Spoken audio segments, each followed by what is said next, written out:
Hello everyone, welcome back. ഇന്ന് നമ്മൾ discuss ചെയ്യാൻ പോകുന്നത് കറണ്ട് പ്രൊസീജിയറൽ ടെർമിനോളജി, അതായത് CPT-യിലെ കോഡുകളെ കാറ്റഗറി 1, 2 ആൻഡ് 3 ആയിട്ട് ഡിവൈഡ് ചെയ്തിട്ടുണ്ട്. സോ അതെന്തൊക്കെയാണ് എന്നുള്ളത് നമുക്ക് ഡിസ്കസ് ചെയ്യാം. So first തന്നെ what is the CPT code എന്ന് നോക്കാം. The current procedural terminology CPT code is a standardized medical code set designed to provide doctors, healthcare professionals and administrative entities with a unified language, improve reporting accuracy, streamline processes and increase efficiency. It is used for documenting and reporting medical, surgical, radiological, laboratory, anesthesiological, genomic sequencing, evaluation and management. So current procedural terminology അല്ലെങ്കിൽ CPT കോഡുകൾ എന്ന് പറയുന്നത് standardized ആയിട്ടുള്ള medical code set ആണ്. So the doctors, health care professionals, അഡ്മിനിസ്ട്രേറ്റീവ്സിനെല്ലാം ഒരു unified language provide ചെയ്യാനും അതുപോലെ തന്നെ ആക്യുറസി, അതുപോലെ എഫിഷ്യൻസി ഇതെല്ലാം ഇൻക്രീസ് ചെയ്യാനും പ്രോപ്പർ ഡോക്യുമെൻറ്റേഷനും റിപ്പോർട്ടിംഗ് ഓഫ് മെഡിക്കൽ, സർജിക്കൽ, പിന്നെ ലബോറട്ടറി, റേഡിയോളജിക്കൽ, അനസ്തീഷ്യ, ഇയാനം, ജീനോമിക് സീക്വൻസിങ് അങ്ങനെയുള്ള പല കാര്യങ്ങളും പ്രോപ്പർ എഫിഷ്യൻ്റ് ആയിട്ട് റിപ്പോർട്ട് ചെയ്യാനും വേണ്ടിയിട്ട് ഹെൽപ്പ് ചെയ്യുന്ന സ്റ്റാൻഡേർഡൈസ്ഡ് കോഡ് സെറ്റുകളാണ് CPT കോഡ് എന്ന് പറയുന്നത്. നെക്സ്റ്റ് CPT കോഡിൻ്റെ റോൾസ് ആണ് നോക്കുന്നത്. ഇറ്റ് സെർവ്സ് മൾട്ടിപ്പിൾ റോൾസ് ആണ്. First one, clinical reporting. They help health care providers accurately report the various procedures, services and interventions they administer to the patient. പേഷ്യൻറ്റിന് provide ചെയ്യുന്ന സർവീസസും പ്രൊസീജിയേഴ്സും ഒക്കെ പ്രോപ്പറായിട്ട് ആക്യുറേറ്റ്ലി റിപ്പോർട്ട് ചെയ്യാനായിട്ട് ഹെൽപ്പ് ചെയ്യുന്നുണ്ട്. അതിനെയാണ് ക്ലിനിക്കൽ റിപ്പോർട്ടിംഗ് എന്ന് പറയുന്നത്. അഡ്മിനിസ്ട്രേറ്റീവ് ആൻഡ് മാനേജ്മെൻറ്റ് എന്ന് പറയുന്നത് they are instrumental in administrative task and such as medical claims processing and creating guide lines four medical care review ആണ്. അപ്പോൾ അവർ അഡ്മിനിസ്ട്രേറ്റീവ് ആൻഡ് മാനേജ്മെൻറ്റ് ഏരിയാസും കൂടി പ്രോപ്പറായിട്ട് ഗൈഡ് ലൈൻസൊക്കെ സെറ്റ് ചെയ്ത് റിവ്യൂ ചെയ്യുന്നുണ്ട്. ഇലക്ട്രോണിക് മെഡിക്കൽ ബില്ലിംഗ് എന്ന് പറഞ്ഞാൽ they are used alongside ICD 9CM or 10CM diagnostic codes during the electronic medical billing process to communicate information to entities like physicians, health insurance companies and accreditation bodies ആണ് പറഞ്ഞിട്ടുള്ളത്. അപ്പോൾ അവർ പ്രോപ്പറായിട്ട് ICD കോഡുകളുടെ കൂടെ CPT കോഡുകളും കൂടി ചേരുമ്പോൾ proper ബില്ലിങ്ങിനൊക്കെ help ചെയ്യുന്നുണ്ട്, communication സിമ്പിളറാക്കാൻ help ചെയ്യുന്നുണ്ട് എന്നൊക്കെയാണ് പറയുന്നത്. സോ നെക്സ്റ്റ് നമുക്ക് CPT കോഡിൻ്റെ ഫോമാറ്റ് നോക്കാം. CPT code is a 5 character long and may be numeric or alphanumeric depending on which category the CPT code is in. So CPT code എന്ന് പറയുന്നത് 5 character long ആണ്. അത് either numeric കോഡുകളായിരിക്കും അല്ലെങ്കിൽ alpha numeric കോഡുകളായിരിക്കും. അതായത് നമുക്ക് 3 categories ഉണ്ട്, category 1, 2 and 3. So category 1 കോഡുകൾ എന്ന് പറയുന്നത് ന്യൂമറിക് കോഡുകളാണ്. കാറ്റഗറി 2 ആൻഡ് 3 എന്ന് പറയുന്നത് ആൽഫ ന്യൂമറിക് കോഡുകളാണ്. So don't confuse this with the category in ICD. Remember that in ICD codes the category refers to the first 3 characters of the code which describe the injury or disease documented by the healthcare provider. So ICD കോഡിൽ നമുക്ക് category കോഡുകൾ എന്ന് കാണാം. അത് പറയുന്നത് first 3 characters of the കോഡാണ്, which ഏത് type of injury ആണ്, ഡിസീസ് ആണ് എന്നുള്ളതിന് ബേസ് ചെയ്തിട്ടാണ് ICDയിലെ കാറ്റഗറി വരുന്നത്. ബട്ട് CPTയിൽ കാറ്റഗറി വരുന്നത് എൻറ്റയർലി ഡിഫറെൻറ്റ് കൺസെപ്റ്റ് ആണ്. സോ അത് നമ്മളിനി ഡിസ്കസ് ചെയ്യും. So with CPT, category refers to the division of the code set. CPT codes are divided into 3 categories: category 1, category 2 and category 3. Category 1 എന്ന് പറയുന്നത് is the most common and widely used set of codes within the CPT. It describes most of the procedures performed by healthcare providers in inpatient and outpatient offices and hospitals. So category 1 കോഡുകളാണ് commonly widely use ചെയ്യുന്ന code set എന്ന് പറയുന്നത്. So ഇതിൽ മെയിനായിട്ടും procedures or services provided by the healthcare providers in both inpatient and outpatient report ചെയ്യാനായിട്ട് use ചെയ്യുന്ന കോഡുകളാണ്. Category 2 എന്ന് പറയുന്നത് codes supplemental tracking codes used primarily for performance management ആണ്. അപ്പോൾ സപ്ലിമെൻ്റൽ ട്രാക്കിംഗ് കോഡ്സ് ആണ് കാറ്റഗറി 2ൽ വരുന്നത്. കാറ്റഗറി 3 എന്ന് പറയുന്നത് codes temporary codes that describe emerging and experimental technology services and procedures ആണ്. ന്യൂ ആയിട്ട് വരുന്നത് എമേർജിങ് ആയിട്ടുള്ള ടെക്നോളജി സർവീസസ് അങ്ങനെയുള്ള പ്രൊസീജിയേഴ്സ് അങ്ങനെയുള്ള കാര്യങ്ങൾ റെപ്രസെൻ്റ് ചെയ്യുന്ന ടെമ്പററി കോഡുകളാണ് കാറ്റഗറി 3 വരുന്നത്.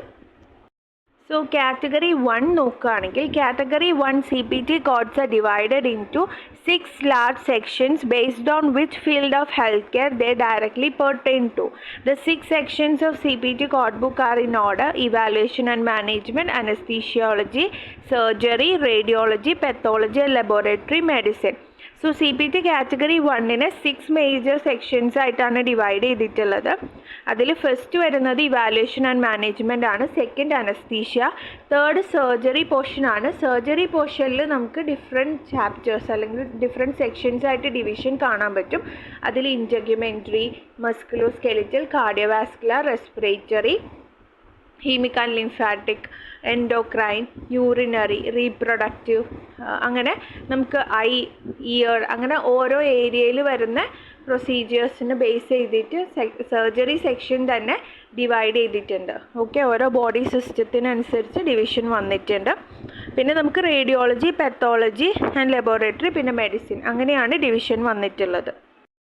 So in the CPT code book, these codes are listed in mostly numerical order except for the codes for evaluation and management. So നമുക്ക് numerical ഓർഡറിലാണ് CPT text ബുക്കിൽ ഈ ഒരു sections കൊടുത്തിട്ടുള്ളത്. But evaluation and management മാത്രം first ആണ് കൊടുത്തിട്ടുള്ളത്.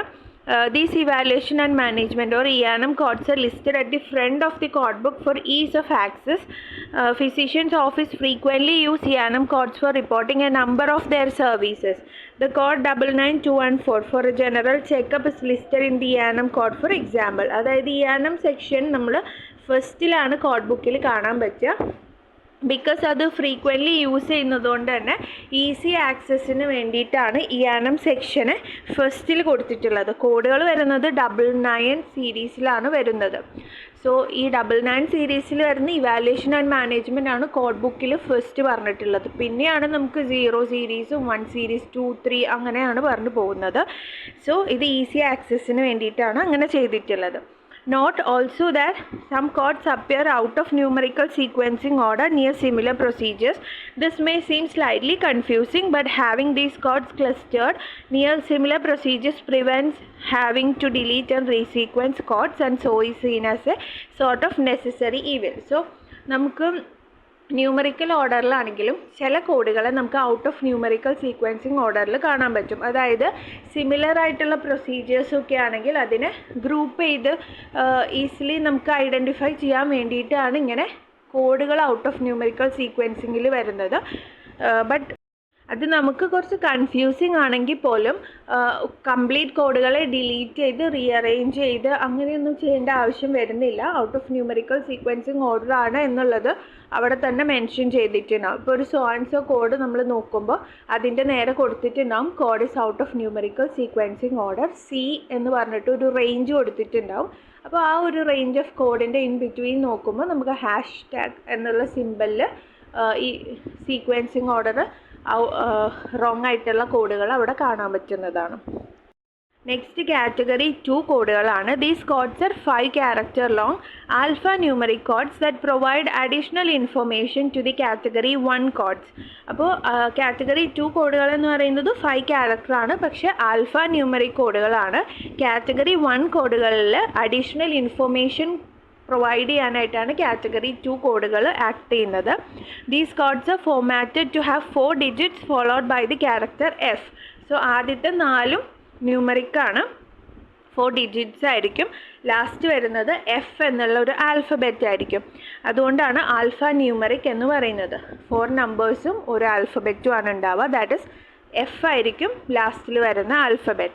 These codes are optional but can provide important information that can be used in performance management and future patient care. Here is a quick example. If a doctor records a patient's body mass index during a routine checkup, we could use category 2 code 3008F, body mass index documented. So ഇപ്പോൾ ഒരു പേഷ്യൻറ്റിന് body mass index നോക്കുകയാണെങ്കിൽ routine ചെക്കപ്പിൻ്റെ ബേസിലാണത് നോക്കുന്നതെങ്കിലും 3008F എന്നുള്ള body mass ഇൻഡെക്സിൻ്റെ code category 2 code report ചെയ്യുകയാണെങ്കിൽ ഫ്യൂച്ചറിൽ അതൊരു ഇൻഫർമേഷനായിട്ട് അവിടെ നിൽക്കുന്നതാണ്. സോ അതുപോലെയുള്ള additional information apart from category 1 ഒരു അഡീഷണൽ ഇൻഫർമേഷൻ പ്രൊവൈഡ് ചെയ്യുന്നതിനാണ് കാറ്റഗറി 2 കോഡുകൾ യൂസ് ചെയ്യുന്നത്. So these codes never replace category 1 or category 3 codes ആണ്. അതായത് കാറ്റഗറി 1നോ 3ക്കോ പകരമായിട്ട് നമുക്ക് 2 കൊടുക്കാൻ പറ്റില്ല. അതിൻ്റെ കൂടെ അഡീഷണൽ ഇൻഫർമേഷൻ എന്നുള്ളതിന് വേണ്ടിയിട്ട് മാത്രം നമുക്ക് കൊടുക്കാം. വെറുതെ കുറച്ച് ഡിവിഷൻസ് പറയുന്നതല്ലാതെ കോമ്പോസിറ്റ് കോഡുകൾ കാണാൻ പറ്റും. That is these codes combine a number of procedures that typically occur in conjunction with one main procedure. അതായത് ഒരു മെയിൻ പ്രൊസീജിയറിൻ്റെ കൂടെയുള്ള ടിപ്പിക്കലി പെർഫോം ചെയ്യുന്ന വേറെ പ്രൊസീജിയേഴ്സൊക്കെ നമുക്കിവിടെ കാണാൻ പറ്റും. അതായത് blood pressure measured, level of activity assessed, heart failure assessed, അങ്ങനെയുള്ള കാര്യങ്ങളൊക്കെയാണ് ഈ കോമ്പോസിറ്റ് കോഡുകളിൽ വരുന്നത്. Next one, patient management includes patient care provided for specific clinical purposes like pre and postnatal care. അപ്പോൾ patient management കോഡുകൾ കാണാം, patient history കാണാം, physical examination കാണാം, diagnostic or screening processes or results കാണാം. പിന്നെ therapeutic preventive or other interventions, follow up or other outcomes, patient safety, അങ്ങനെയുള്ള പല sections ആയിട്ട് കാറ്റഗറി 2 കോഡുകൾ ഡിവിഷൻസ് കാണാൻ പറ്റും.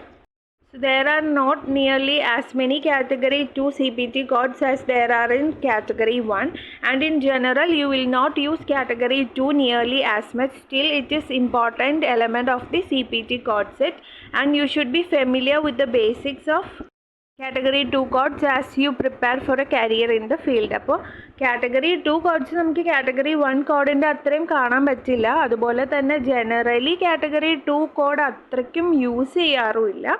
ബട്ട് നമുക്ക് ഇമ്പോർട്ടൻ്റ് എലമെൻസിനെയൊക്കെ യൂസ് ചെയ്യാനും അഡീഷണൽ ഇൻഫർമേഷൻ കൊടുക്കാനൊക്കെ വേണ്ടിയിട്ട് കാറ്റഗറി 2ൻ്റെ യൂസേജ് കൂടി അറിഞ്ഞിരിക്കൽ ഇമ്പോർട്ടൻ്റ് ആണ്. When you are working in A field, അത് അസോസിയേറ്റഡ് ആയിട്ടുള്ള ഒരു ഫീൽഡിൽ വർക്ക് ചെയ്യുമ്പോൾ നമ്മൾ അതും കൂടി അറിഞ്ഞിരിക്കുക എന്നുള്ളതാണ്. നെക്സ്റ്റ് കാറ്റഗറി 3 ആണ്. The third category of CPT codes is made up of temporary codes that represent emergent or experimental services, technology and procedures.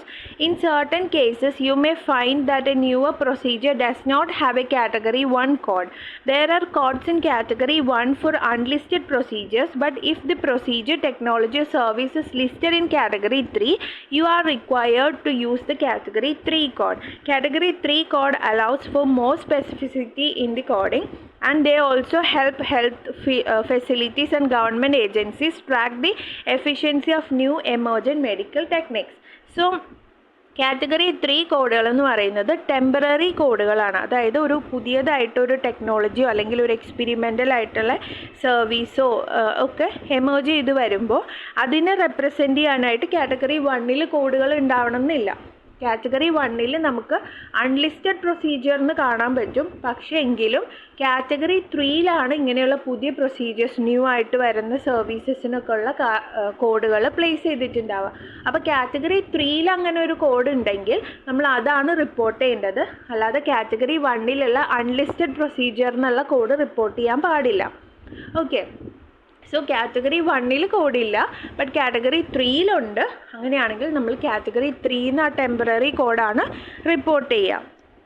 അതിൻ്റെ മെയിൻ റീസൺ എന്ന് പറഞ്ഞാൽ ഇപ്പോൾ ഒരു പുതിയ സർവീസ് അല്ലെങ്കിൽ പ്രൊസീജിയർ വന്നു, എമർജിങ് ടെക്നോളജി വന്നു, അതിന് കാറ്റഗറി 3 കോഡ് ഉണ്ട്. അത് നമ്മൾ റിപ്പോർട്ട് ചെയ്താൽ മാത്രമേ ഈ ഒരു ടെക്നോളജി എത്രത്തോളം എഫിഷ്യൻ്റ് ആണ്, നമുക്ക് എത്രത്തോളം യൂസ്ഫുൾ ആണ്, എത്ര ടൈം ഇത് യൂസ് ചെയ്തിട്ടുണ്ട്, ഇത് ഒരു യൂസ്ഫുൾ ടെക്നോളജിയോ സർവീസ് ആണോ എന്നൊക്കെ മനസ്സിലാക്കിയിട്ട് പിന്നെ അതിനെ ഫ്യൂച്ചറിൽ കാറ്റഗറി 1 അപ്ഗ്രേഡ് ചെയ്യാൻ പറ്റുള്ളൂ. So think of category 3 as codes that may become category 1 codes, so that does not fit in with category 1. Category 1 codes must be approved by the CPT editorial panel. This panel mandates that procedures or services must be performed by a number of different facilities in different locations, and that the procedure is approved by the FDA. Due to the nature of emerging medical technology and procedure, it's not always possible for an experimental procedure to meet these criteria and thus become a category 1 code. So ഈ category 3 കോഡുകൾ നമുക്ക് category 1 കോഡുകളായിട്ട് convert ചെയ്യും. But category 1 ആവണമെങ്കിൽ കുറച്ച് കാര്യങ്ങളൊക്കെ നോക്കണം. Number of different facilities ഈ സർവീസ് പെർഫോം ചെയ്യുന്നത്, ലൊക്കേഷൻ നോക്കണം, അതുപോലെ FDA അപ്രൂവലൊക്കെ വേണം. അപ്പോൾ അതുകൊണ്ടാണ് ഡയറക്റ്റ്ലി കാറ്റഗറി 1ലേക്ക് പ്രൊമോട്ട് ചെയ്യാതെ കാറ്റഗറി 3യിൽ പ്ലേസ് ചെയ്യുന്നത്. Whether a category 3 code becomes a category 1 or not, all category 3 codes are archived in the CPT manual for 5 years. അപ്പോൾ ഒരു കോഡ് കാറ്റഗറി 1 ആവോ ഇല്ലയോ എന്നുള്ളതിലല്ല, ഫസ്റ്റ് അതിനെ കാറ്റഗറി 3യിൽ പ്ലേസ് ചെയ്തിട്ടുണ്ടാകും ഒരു 5 yearsലേക്ക്. If at the end of this 5-year period the code has not been converted to category 1, procedure must be marked with the category 1 unspecified procedure code. When flipping through the category 3 section of the CPT manual, you will notice that each of the code has a phrase listing its sunset date below the code. Think of sunset date as expiry date on the code. അതായത് നമുക്ക് ഈ category 1ലേക്ക് promote ചെയ്യുന്നതിന് മുന്നേ ആയിട്ട് category 3 കോഡുകളെ ഒരു 5 yearsലേക്ക് നമ്മുടെ CPT text ബുക്കിൽ കാറ്റഗറി 3 സെക്ഷനിൽ നോക്കിയാൽ നമുക്ക് കാണാൻ പറ്റും കുറേ കോഡുകൾ അവിടെ പ്ലേസ് ചെയ്തിട്ടുണ്ട്. ഒരു 5 years നോക്കും. 5 yearsനുള്ളിൽ ഇത് ഫ്രീക്വൻ്റ് ആയിട്ട് യൂസ് ചെയ്തിട്ടുണ്ടെങ്കിൽ ഇതിനെ കാറ്റഗറി 1ലേക്ക് പ്രൊമോട്ട് ചെയ്യും. സോ നമുക്ക് ഈ കാറ്റഗറി 3 കോഡുകളുടെ താഴെ സൺസെറ്റ് ഡേറ്റ് എന്ന് കാണാൻ പറ്റും. സോ ഈ സൺസെറ്റ് ഡേറ്റ് എന്ന് ഉദ്ദേശിക്കുന്നത് എക്സ്പയറി ഡേറ്റ് ആണ്. സോ ആ ഒരു ഡേറ്റ് വരെ നോക്കും. എത്രത്തോളം യൂസ് ചെയ്യുന്നുണ്ടോ അത്ര എഫക്റ്റീവ് ആണ് എന്ന് നോക്കിയിട്ടൊക്കെ അപ്രൂവൽ കിട്ടുകയാണെങ്കിൽ അവരെ കാറ്റഗറി 1ലേക്ക് അപ്ഗ്രേഡ് ചെയ്യുന്നതാണ്.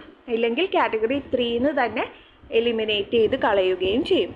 Like category 2, these codes are 5 characters long and are comprised of 4 digits and a terminal letter.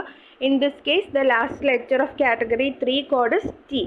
T for temporary. So, category 3 കോഡുകളും ആൽഫ ന്യൂമറിക് ആണ്. ആദ്യത്തെ 4 digits ആണ് അല്ലെങ്കിൽ 4 numbers ആണ്. ലാസ്റ്റ് വരുന്ന ആൽഫബറ്റ് എന്ന് പറയുന്നത് T ആണ്. So, for example, the code for fistulization of sclera for glaucoma through ciliary bodies 0, 1, 2, 3, T. Okay, അപ്പോൾ അതുപോലെയാണ് കോഡുകൾ ഉണ്ടാവുക. ആദ്യത്തെ 4 നമ്പേഴ്സ് ആയിരിക്കും, ലാസ്റ്റ് 1 വരുന്നത് ഒരു T ആൽഫബറ്റ് ആയിരിക്കും. So I M conducting A CPC preparation class. Completely online ആണ്. 15 days ക്ലാസ് ആണ്. ഇൻഡിവിജ്വൽ ക്ലാസ്സസ് ആണ്. അറ്റ് യുവർ കംഫർട്ട് ടൈം നമുക്ക് ഇഷ്ടമുള്ള ഷെഡ്യൂളിൽ ചെയ്യാവുന്നതാണ്.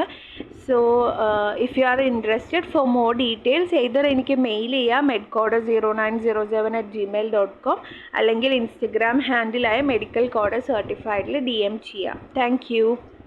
So I hope the video is helpful. If you feel the video is helpful, please do like, share and subscribe.